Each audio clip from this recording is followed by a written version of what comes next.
Pessoal, uma dúvida muito comum é o seguinte: é possível haver oxidação de gorduras, né, queima de gorduras, mesmo em um contexto de bulking, de superávit calórico, em que se está ingerindo mais calorias do que se está gastando, em que temos um excedente calórico? Nesse contexto, é possível haver queima de gordura? E antes de começar toda a explicação, para a gente entender todo o contexto, eu já vou dizer que sim, é possível haver oxidação de gordura nesse contexto. Por quê? O nosso corpo ele está o tempo todo sintetizando gordura ou oxidando gordura, tá? Então, se ele não está oxidando gordura, ele está sintetizando gordura, tá? Um dos dois ele vai estar fazendo o dia inteiro. E o que vai dizer se vai haver perda de gordura ou acúmulo de gordura no longo prazo vai ser o balanço energético, tá? Se a gente está ingerindo mais calorias do que está gastando ou se a gente está gastando mais calorias do que está ingerindo, tá certo? Então, olha só, se a gente tem um contexto em que a gente tem um gasto calórico maior do que a ingestão calórica, né? Ou seja, com um gasto calórico maior, a gente está oxidando mais gordura, queimando mais gordura do que está sintetizando, né, a gente tem um déficit calórico, tá? E esse déficit calórico, ele vai gerar perda de gordura a longo prazo, tá certo? E do contrário também é verdade. Olha só, se a gente tem aqui uma ingestão calórica maior do que o gasto calórico, né, inevitavelmente a gente vai ter uma síntese de gorduras maior do que a oxidação de gorduras. Então, nesse contexto aqui de superávit calórico, não tem como haver perda de gordura ao longo do tempo, tá? Porque justamente a gente tem um excedente calórico, né? Então, inevitavelmente você vai estar sintetizando mais gordura do que você vai estar oxidando, né? Só que tem um detalhe também. Esse excedente calórico aqui, né, o quanto a gente está ingerindo de calorias a mais do que a gente está gastando, o que vai determinar se isso vai ser puramente estocado no tecido adiposo como forma de gordura ou se vai ser um fator contribuinte para gerar anabolismo muscular, por exemplo, vai ser se o nosso estímulo de treinamento está adequado para gerar uma sinalização para a hipertrofia, né? Porque justamente a gente está ingerindo mais calorias do que está gastando, mas nós não temos um estímulo adequado para sinalização do processo de hipertrofia, né? Para sinalizar o anabolismo muscular, a gente não vai conseguir gerar isso, não vai conseguir gerar ganho de massa muscular e todo esse excedente vai ser majoritariamente estocado no tecido adiposo como forma de gordura e a gente só vai ganhar gordura. Então, eis a grande importância de ter um treinamento ajustado para a gente gerar ganho de massa muscular em superávit calórico. Senão, a gente só vai ganhar gordura, tá? E também todo o contexto hormonal vai contribuir bastante para dizer para onde vai ser direcionado esse superávit calórico, né? Os níveis de hormônios como insulina, hormônios androgênicos vão ser muito determinantes em todo esse contexto, tá certo? Então, olha só, pessoal, vamos entender o seguinte: como que vai acontecer a oxidação de gorduras, né? Basicamente, a gente vai ter ali a nossa célula de gordura, né? E ali a gente vai ter os nossos estoques de triacilglicerol, que é a forma como a gordura é estocada no tecido adiposo, né? E aí você pode ter a sinalização de vários hormônios, né? Como, por exemplo, adrenalina, como, por exemplo, cortisol, como, por exemplo, hormônios androgênicos também, né? Enfim, GH também. Todos esses hormônios, eles podem fazer uma estimulação para que a gente libere a gordura estocada no tecido adiposo para a corrente sanguínea, tá? Então, vamos pegar o exemplo aí da adrenalina, que é mais fácil, tá? Mas, basicamente, a maioria desses hormônios vão agir de forma bem semelhante para gerar essa liberação do triacilglicerol para a corrente sanguínea, que é o processo que a gente chama de lipólise, tá, pessoal? Lipólise nada mais é do que a quebra desse triacilglicerol aqui estocado, né? Que vai ser quebrado em 3 ácidos graxos livres e um glicerol e vai ser liberado para a corrente sanguínea, tá? E posteriormente ele pode ser oxidado e vai haver formação de ATP, de energia, tá? Então, olha só, a gente tem ali o receptor de adrenalina, por exemplo, o receptor beta 2 ou beta 3 adrenérgico, tá? Principalmente o beta 3 adrenérgico, que vai estar mais presente na célula adiposa. Então, a adrenalina vai lá e se liga, né, num contexto em que a gente está com o sistema nervoso simpático mais ativado, por exemplo, durante o exercício físico, né, a gente tem uma maior liberação de adrenalina, a adrenalina vai lá na célula de gordura, se liga, tá? E aí ela vai fazer o quê? Ela ativa uma enzima que se chama adenilato ciclase, tá?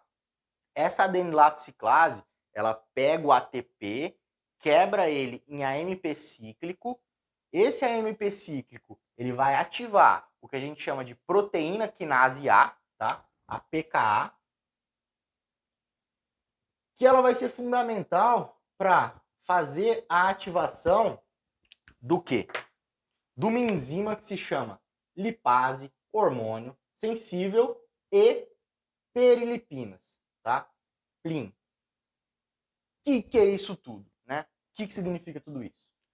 Basicamente, a gente teve ali, então, né, a sinalização da adrenalina, que gerou a ativação dessa proteína quinase A, e aí ela teve duas ações, né? Ação número 1, ela ativou, na verdade é o contrário. Ação número 1, ela ativou ali as perilipinas. O que essas perilipinas vão fazer? Elas basicamente vão pegar esse triacilglicerol, né?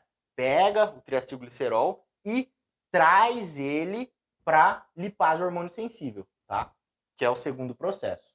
Então, as perilipinas pegam o triacilglicerol, levam eles até a lipase hormônio sensível e a lipase hormônio sensível quebra esse triacilglicerol em 3 ácidos graxos livres e 1 glicerol, tá?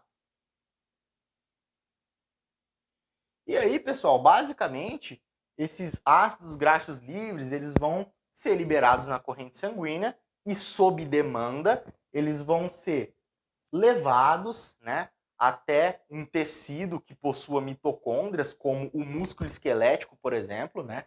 Então, eles são transportados pelo sangue, pelas proteínas plasmáticas, como a albumina, por exemplo, né? Por quê? Porque ácidos graxos livres, eles são lipossolúveis, né?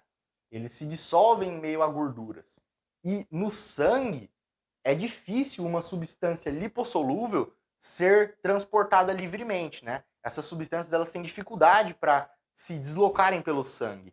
Então, elas precisam ser transportadas por proteínas plasmáticas, principalmente a albumina, tá? Que vai transportar esse ácido graxo livre até o músculo esquelético lá, né? O músculo esquelético. Então, vão ser levados lá pela albumina, tá? E aí, chegando lá no músculo esquelético, esse ácido graxo livre vai ser colocado para dentro da mitocôndria por uma enzima que se chama carnitina palmitoil transferase 1, tá? CPT1. Então, o ácido graxo chegou lá no músculo, né? E aí ele vai ser colocado dentro da mitocôndria pela enzima carnitina palmitoil transferase 1, tá? E aí dentro da mitocôndria ele vai ser oxidado e utilizado como forma de energia, tá certo? Então, basicamente é assim que ocorre a oxidação de gordura, tá? A queima de gordura. E isso pode acontecer, como eu falei, tanto em um contexto de déficit calórico, em que isso vai estar mais pronunciado, vai estar maior, né? Mas também pode acontecer, né? E obviamente vai acontecer num contexto de superávit calórico, né? Você sempre vai estar gerando esse processo. Só que a diferença vai ser na magnitude dele, né?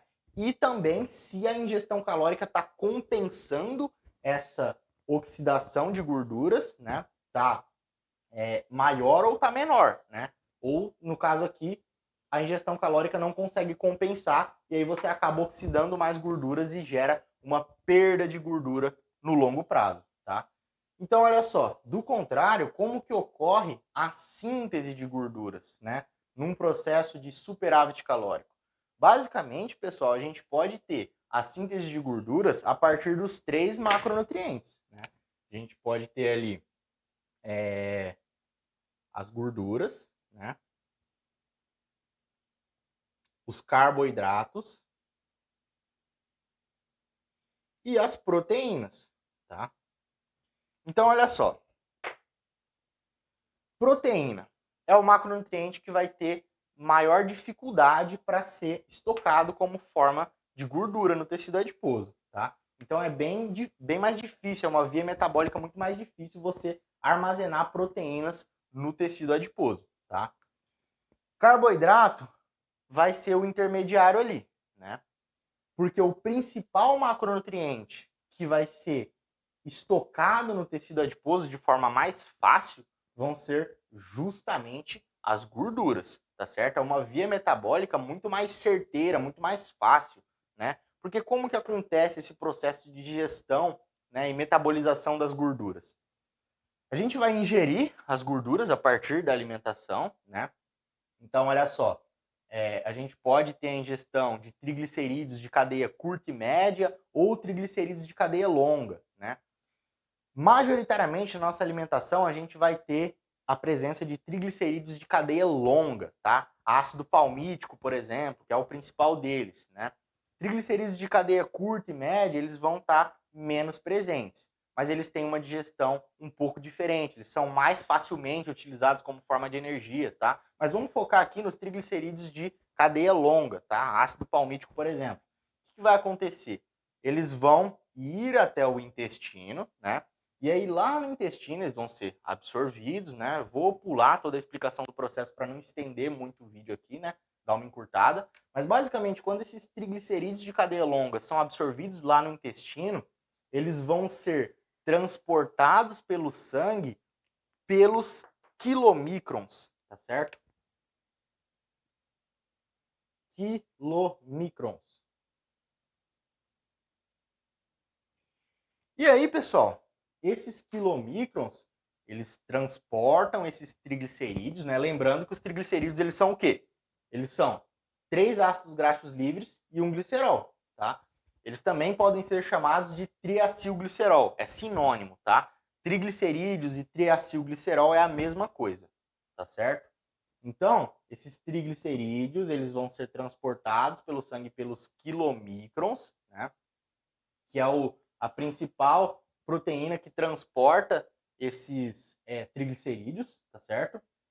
E aí, quando chega lá no tecido adiposo, na célula de gordura, ou no músculo esquelético também, né? Pode ser transportado também para o músculo esquelético, esses triglicerídeos, para ser utilizados como forma de energia, mas eles também podem ser diretamente transportados aí para o tecido adiposo, tá? Isso vai depender muito da demanda do momento, da demanda energética do organismo, né? Então, esses quilomicrons ali, ó, transportando os triacilglicerol, né, os triglicerídeos ali, né?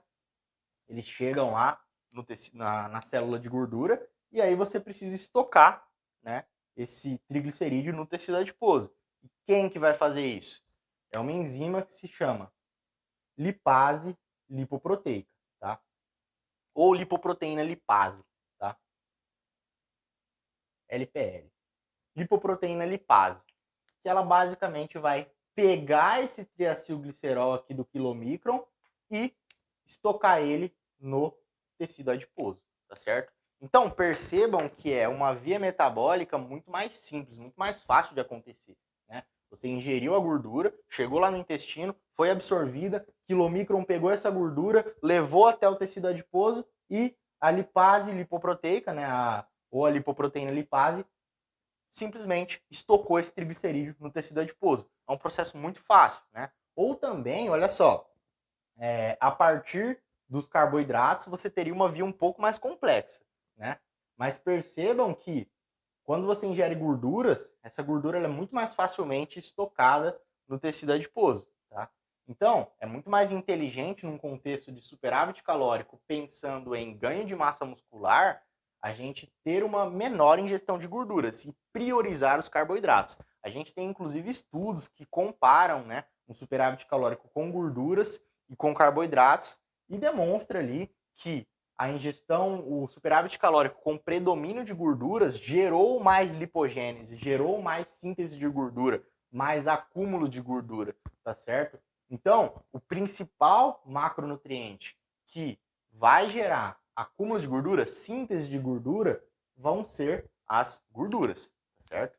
E aí, o carboidrato, como que ele vai ser estocado ali no tecido adiposo, basicamente, né?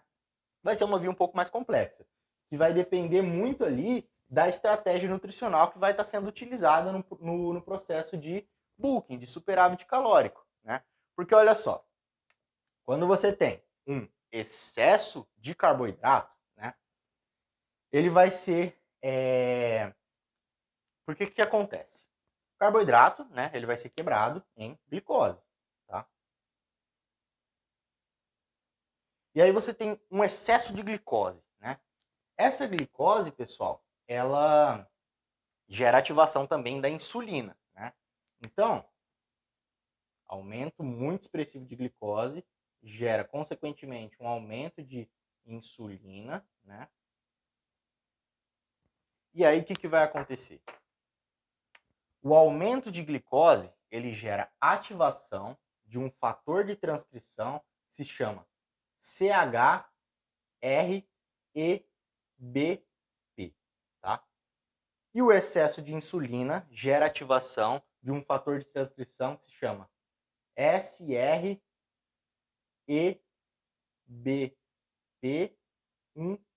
tá? Então, olha só.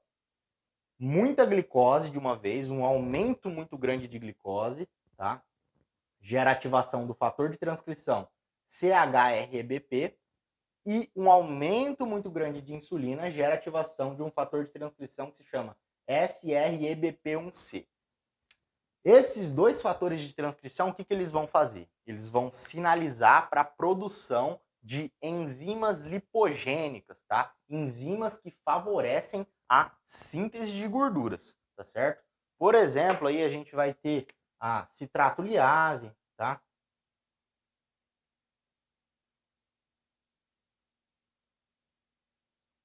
A gente vai ter a ácido graxo sintase,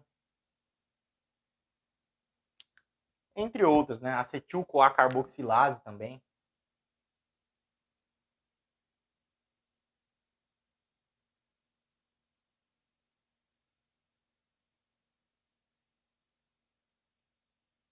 Vão ser as principais enzimas aí lipogênicas, que elas vão favorecer o acúmulo de gordura, tá?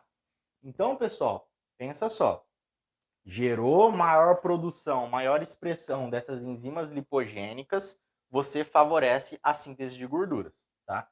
E aí, ó, o que vai acontecer? Como que o carboidrato ele vai ser estocado como forma de gordura? Como que ele vai gerar, favorecer a síntese de gordura? O excesso de glicose, né, vai entrar ali no ciclo de Krebs e vai formar um excesso de acetil-CoA. Tá?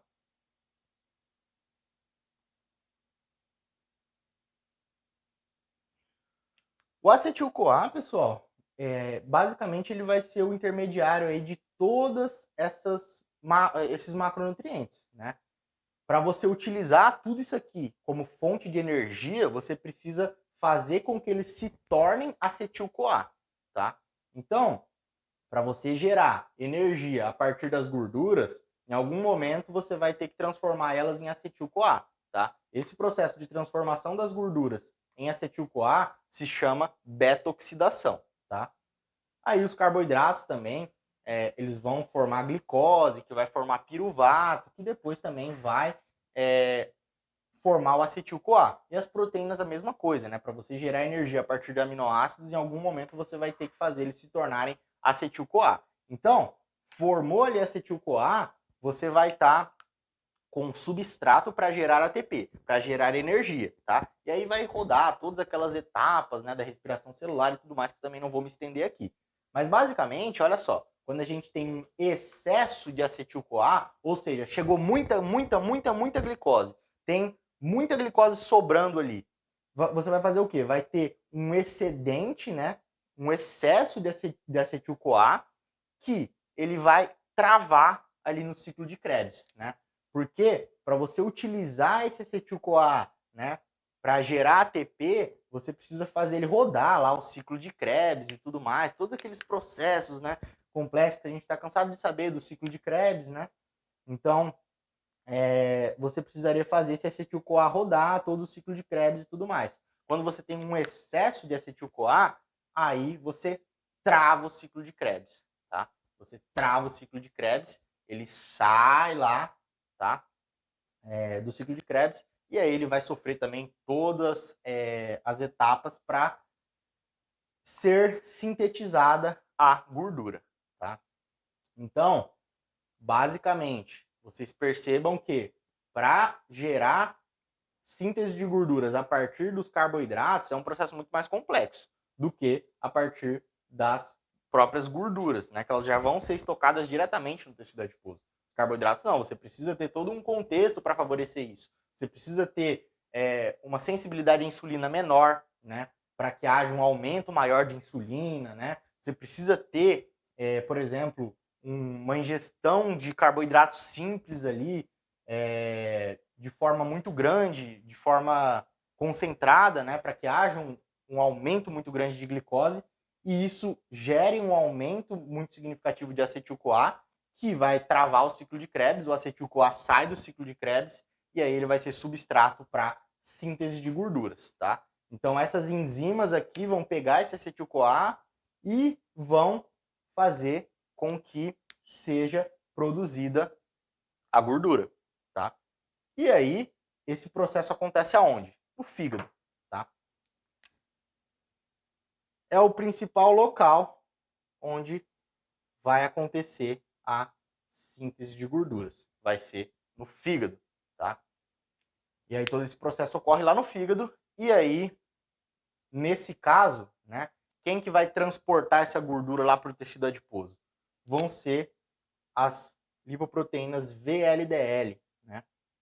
Lipoproteínas de muito baixa densidade, tá? A gente vai ter o HDL, o LDL, que vão transportar principalmente colesterol, né? No caso aqui a gente tem a VLDL, que vai transportar principalmente triglicerídeos, né?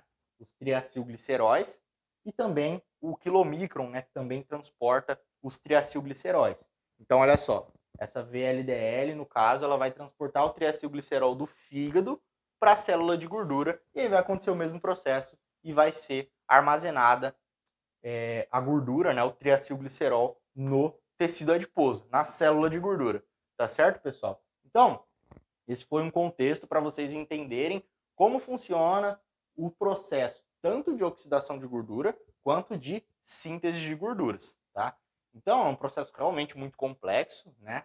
Mas, basicamente, o importante é o contexto calórico. Se está havendo superávit calórico ou déficit calórico, né? Por quê? A oxidação de gordura e a síntese de gordura vai estar acontecendo o tempo todo de forma muito dinâmica, né? Então, você vai ter oxidação de gorduras, né? Vai ter esse processo aqui de utilização da gordura como forma de energia, tanto num contexto de déficit calórico, quanto num contexto de superávit calórico, né? E você, da mesma forma, vai ter esse processo de síntese de gorduras, tanto num processo de déficit calórico, quanto num contexto de superávit calórico. Só que concordam que a intensidade desses dois processos vai ser diferente dependendo do contexto, né? Porque num contexto de déficit calórico, todas as otimizações metabólicas que você vai ter, como aumento da sensibilidade à insulina, né? Você vai estar com uma ingestão calórica menor, então você vai ter uma menor concentração de glicose na corrente sanguínea e tudo mais. Tudo isso aqui vai gerar dificuldade, né, para que haja ativação das enzimas lipogênicas e síntese de gorduras, né? Então, esse processo de síntese de gorduras em déficit calórico, ele vai estar muito dificultado, né? Vai ser muito difícil de acontecer. E em superávit calórico, esse processo vai estar favorável de acontecer, né?